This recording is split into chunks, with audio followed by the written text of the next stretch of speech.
Só de casa? Boa tarde! Pode vir, pode entrar em campo com a gente. Nosso jogo começa agora e nosso maior craque, você sabe, né? É você que nos acompanha todos os dias. A luta pelo G4 continua. O Grêmio vem tentando de todas as maneiras o pontinho que falta para integrar o batalhão de elite do Brasileirão. A nova chance é hoje, em casa, contra o time que tem o segundo pior ataque do brasileiro, o Sport Recife. Até melhor que eles, não tentem mudar esses números, porque o Grêmio tem novidade na defesa. O Thiago, menino de 21 aninhos, que tem a dura tarefa de substituir Marcelo Groi. O problema é que o tricolor, além de segurar lá atrás, terá que desencantar de vez lá na frente. Momento de reflexão. Melhorar o rendimento do primeiro turno no segundo. Nas últimas 12 partidas da primeira parte do Brasileiro, o Grêmio empatou com o próximo adversário, o Sport na Ilha do Retiro, com o Palmeiras em Caxias do Sul e com o Goiás, também em casa. Venceu o Figueirense em Florianópolis, mas perdeu em casa para o Coritiba de virada, no jogo que causou a demissão do técnico Enderson Moreira. No Barradão contra o Vitória, o Grêmio perdeu ainda com o treinador interino. A estreia de Filipão foi um Grenal e o resultado nada bom. Vitória colorada no Beira-Rio.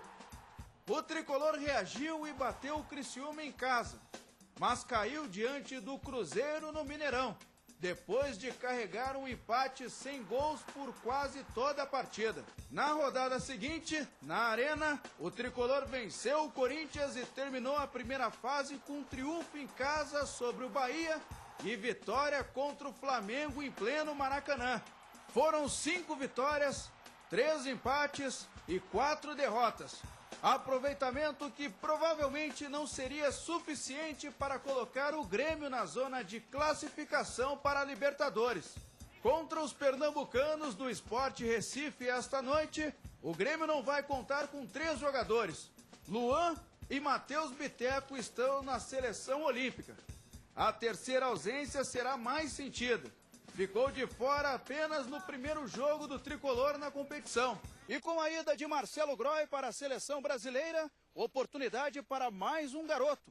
Thiago, de apenas 21 anos, vem das categorias de base do tricolor com a responsabilidade de manter o rendimento no Campeonato Brasileiro no setor defensivo. O jogador tem que ficar tranquilo, tem que pensar que ele está vendo um time grande, vem na categoria de base muito boa e que ele está preparado para jogar. O grupo inteiro confia muito no Thiago. É um excelente goleiro que o Grêmio tem, não só ele, mas como o Léo, tem o Foma também. Tem excelentes goleiros aqui. Então tenho certeza que ele vai entrar da maneira que ele vem treinando muito bem aí e o grupo inteiro vai dar apoio para ele fazer uma grande partida. O adversário sabe bem a qualidade do Grêmio e nunca venceu em Porto Alegre. Acho que o objetivo é vencer fora de casa. Há um tempo que a gente não vence. Vamos trabalhar, vamos se dedicar bastante para que a gente consiga um bom resultado, que sem dúvida seria a vitória. No momento importante do campeonato, é a força do grupo que precisa fazer a diferença no Grêmio. Sucesso aí ao menino Thiago nessa noite. Oi, Vivi. Que loucura esse estúdio aqui, estou me sentindo muito à vontade aqui contigo, Tá Débora. Eu não posso ficar muito perto de ti aqui, porque senão fica muito espaço. Olha aqui, tem espaço aqui pra gente se mexer nesse estúdio aqui, uma coisa louca. Tu viu que o nosso estúdio teve possibilidade de mudança e melhoria. Eu quero saber se o time do Grêmio já rendeu o máximo que pode ou o Felipão já chegou no limite desse time. Eu acho que o Grêmio deu muito azar, né, com a convocação do Marcelo. Acho que o Dunga não devia ter feito isso. Eu critiquei quando convocou do Cruzeiro, do Corinthians, que ele convocou também em amistosos anteriores. Eu vou criticar, vou ser coerente. Acho que o Marcelo é muito importante para o time do Grêmio nesse aspecto. E também o Grêmio perde o Luan, por mais que ele seja meio assim, né, apagadão, meio desligado, ele é o Luan, né? Ele tem a jogada individual, ele tem a jogada pessoal que pode surpreender. Eu, no lugar do Luan, colocaria o Giuliano, mas não sei não, tenho uma grande dúvida lá se não vai aparecer o Alan Ruiz, o meio armador, aquele argentino bom de bola, pode surgir hoje no jogo das 10 da noite contra o Sport do Recife. Agora, o Grêmio tem a obrigação de ganhar, né, Débora? Se o Grêmio chegou no limite, eu acho que não. Acho que o Grêmio pode melhorar. Tá faltando a conclusão. Porque o Grêmio tem jogado boas partidas. Mesmo na derrota para o São Paulo, eu acho que o Grêmio fez uma boa apresentação no último sábado. Não, eu até acho que fez uma boa apresentação, mas a gente vê jogadores que, por mais que estejam com o Felipão na titularidade, com vaga certa no time, eu vou pegar um exemplo. O Dudu é um jogador que eu gosto, mas não faz gol, Vidarte. Esse é o problema. Aí tu fica contando com aquele jogador de ataque que dá uma certa velocidade, que tem tudo para ser, pelo menos assistir, né, o pessoal da frente, mas não tem colaborado efetivamente. É verdade. E não tem possibilidade de mudança. Agora, o Grêmio nunca perdeu para esse time de esporte, o César falou aí no VT, não é? Em jogos oficiais. A única derrota do Grêmio é uma curiosidade. Eu falei com o historiador Daison Santana, Débora, ele disse assim, a única derrota foi em 1942, lá na Baixada. O Grêmio tomou 3-0 desse time do esporte. Depois ganhou todas, ou no máximo empatou. Tu não no mínimo. estavas atrás do gol. Não, em 42 não era nascido ainda, Débora, ainda não. Agora, tu estás meu mais Deus. bonita do que és normalmente nesse estúdio aí. Gostei muito desses quadrados aí, tão quadrados como eu aí, né? Esses... Mostra, Ernesto, Mostra mostra o aí, quadrado, cara. Ernesto, porque ele fica falando. Eu tô impressionado E aí a com gente não mostrou ainda, com mostra, a dimensão. Ernesto. Eu posso me posicionar para lá ou não? Pode, quer ir lá. Me disseram que eu posso, mas e aí como é que eu faço? Vou passar na tua frente? Eu posso Pode passar, deixa. Pode passar, Vai com ali. licença, com licença. Agora me viro assim, né? Tá emocionado? Devia ter me virado, ficou legal assim? Hã? Não, para o pessoal ter uma noção da dimensão. Dá para bater uma bolinha com a Débora aqui, posso até. Um dia nós vamos trazer uma bola, eu quero ver se tu faz 2 embaixadas. Tu fazes 2 Passa embaixadas? até 5. Olha! Passa até 5 Sério? embaixadas. Uma perna só, até destra ou é canhota? Eu sou destra. É? Mas Só eu com a tenho direita, habilidade nas duas pernas. Ambidestra. Ai, Vidarte, deixa eu falar sério, porque Por o favor. Grêmio teve um momento importante ontem, né, no clube, fora de campo. 5 candidatos concorreram à presidência do Grêmio, mas apenas 2 conseguiram votos suficientes no conselho do clube e agora disputam o posto máximo numa eleição onde os sócios vão escolher o melhor nome para o biênio 2015-2016, que acontece dia 18 de outubro. Pela situação, Romildo Bolzan Júnior recebeu 140 votos. Ele é o nome escolhido por Fábio Koff para dar sequência ao planejamento da atual gestão. A gente vai ver o que ele falou, Vidarte. Nós vamos trabalhar a ideia de duplicar a arrecadação do quadro social de 4.800.000 hoje para 10 milhões de reais. Vamos buscar a sustentação financeira do clube, vamos buscar a capacidade orçamentária de execução e também a questão do seu equilíbrio. Esses são conceitos que nós vivemos na rotina, na realidade do clube, que nós temos que resolver. E, por fim, depois de todos esses conceitos emitidos, buscar também a convivência política do clube. Nós não queremos mais que a convivência do clube seja tão desarmoniosa, tão capaz de produzir resultados políticos tão ineficientes. Eu quero saber de você, que é uma pessoa que gosta muito da política dos clubes, o que o Romildo Bolzan Júnior tem a oferecer para o torcedor, para que na hora que ele for votar, ele escolha esse nome apoiado por Koff, por toda a gestão atual do Grêmio, para dar uma sequência para esse trabalho. Eu tenho quase que absoluta certeza que o presidente Fábio Koff com o Romildo Bolzan Júnior, eles vão formar uma dupla ali também no aspecto administrativo, porque o presidente ainda quer comprar a gestão da Arena. Ele chegou a meio que mencionar isso aí, melhorar bastante a arrecadação com o quadro social.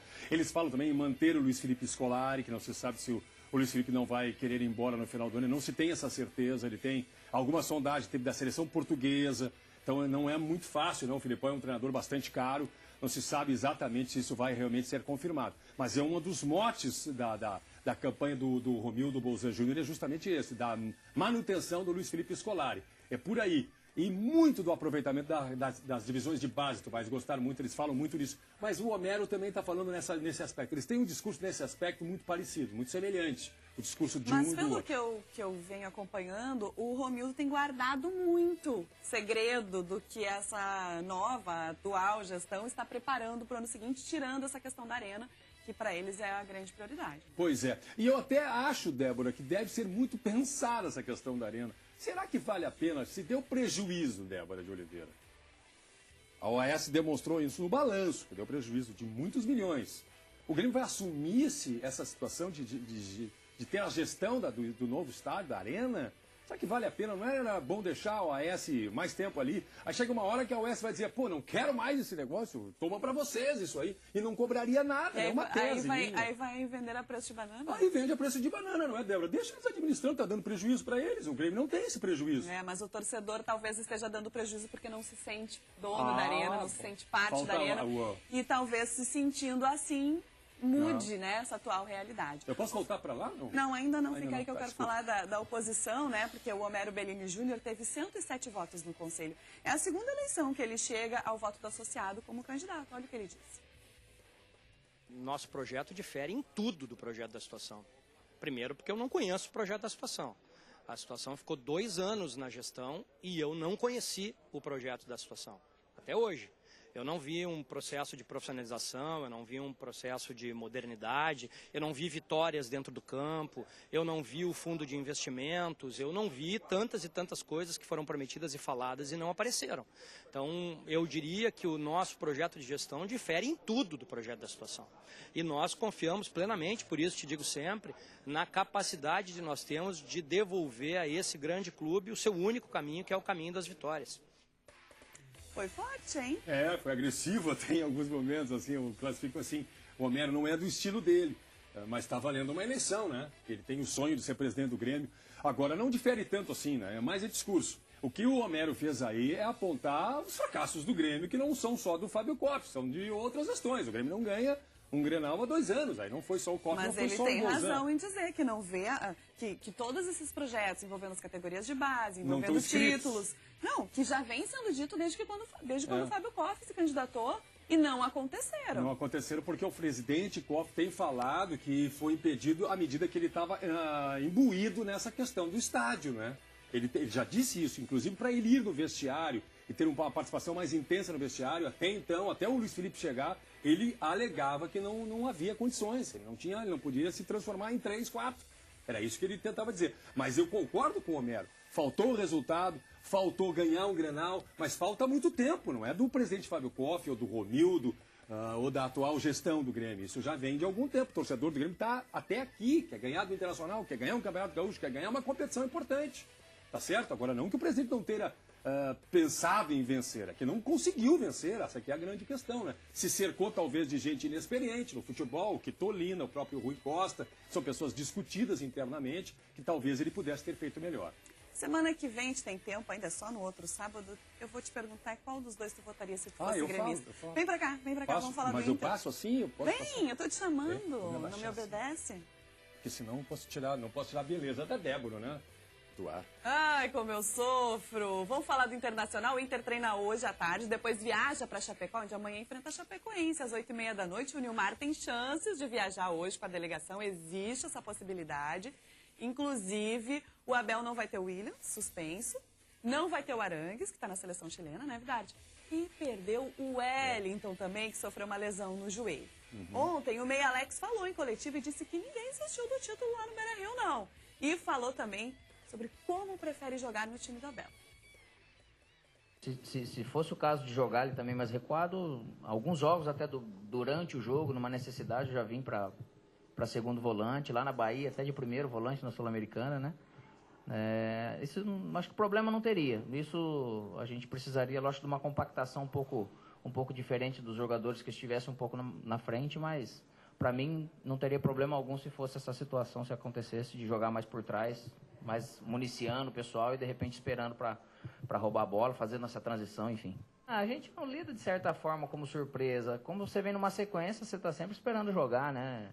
A gente vinha num momento com vitórias, assim, mas, igual eu falei, você tem que estar pronto, independente se seja 10 minutos ou 90, né? Então, por isso que eu consegui até entrar bem, que a minha cabeça continuou bem focada, como se eu fosse entrar jogando. Isso não me abalou, isso não me deixou triste, até porque eu faço parte de um clube que é maior do que todo mundo, então eu tenho que estar pronto para ajudar, né? Então, essa maturidade ajudou para que eu pudesse realmente colaborar um pouco no jogo, pena que não foi suficiente.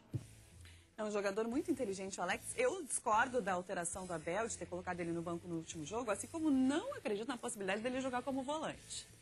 Tem o Bertoldo, tem o Igor só à disposição, são 3 ausências, né, nesse setor.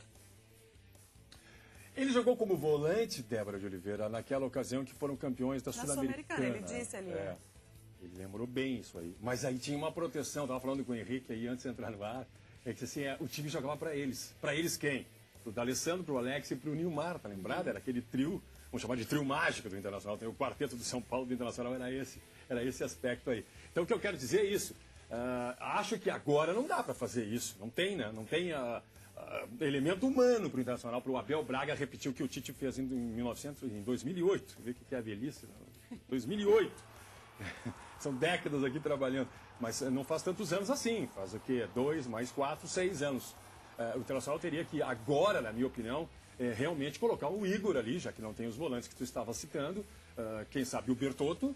Mas o Alex, o D'Alessandro, o Valdívia, o recurso que tem ele. Existe a possibilidade dele jogar com os dois atacantes. Tanto o Rafael Moura quanto o Wellington Paulista, juntos.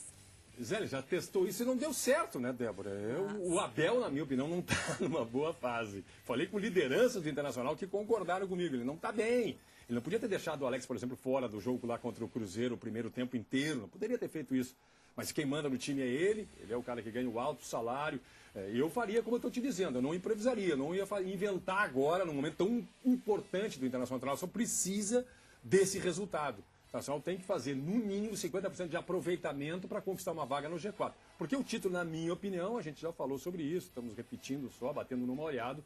O Internacional não tem mais chance, o Cruzeiro está com mais de 90% de chance. Deixa eu te perguntar do D'Alessandro, porque agora o Inter está começando as tratativas para renovar o contrato com esse jogador. Essa pergunta eu vou lá das casas da Débora de Oliveira. Tu que adora tanto, é fã número 1 do D'Alessandro, tu acha que está correto o Inter renovar mais 2 anos com ele, ganhando 700 mil por mês? Eu não renovaria, Débora, não renovaria, sinceramente. Me causa muita estranheza que o D'Alessandro também não tenha sido lembrado de novo para a seleção da Argentina. Mudou o treinador, não é mais o Alejandro Sabella, está outro treinador lá. E ele não foi lembrado mais uma vez. Quer dizer, não sou só eu que acho que o D'Alessandro não é que ele seja mau jogador, Débora. Eu acho que o custo-benefício agora não está sendo legal. Já foi bom. Agora ele não está dando a resposta. O D'Alessandro, nos últimos anos... Acho que ele virou jogador comum, não é? Não, acho que ele é um bom jogador, mas para partidas. Ele não mantém uma regularidade, ele tem um desequilíbrio emocional também bastante acentuado. Quando a coisa encrespa, normalmente ele reclama, às vezes ganha um amarelo, fica de fora. E eu acho que ele falta força física. Ele é um jogador franzino, não é? Para jogar na posição que ele está sendo escalado. Ele teria que ser escalado, na minha opinião, como fazia o Tite, protegido, não é? Para ele poder jogar. Ele é um ótimo jogador, mas com um esquema especial para ele jogar. Se não tiver o esquema, se ele for o protagonista, ele não consegue vingar. Depois do intervalo, tem o livro com a história do Beira-Rio. Quem será que vai ganhar esse presentão? E o Marcelo Groi já falando como goleiro da seleção brasileira.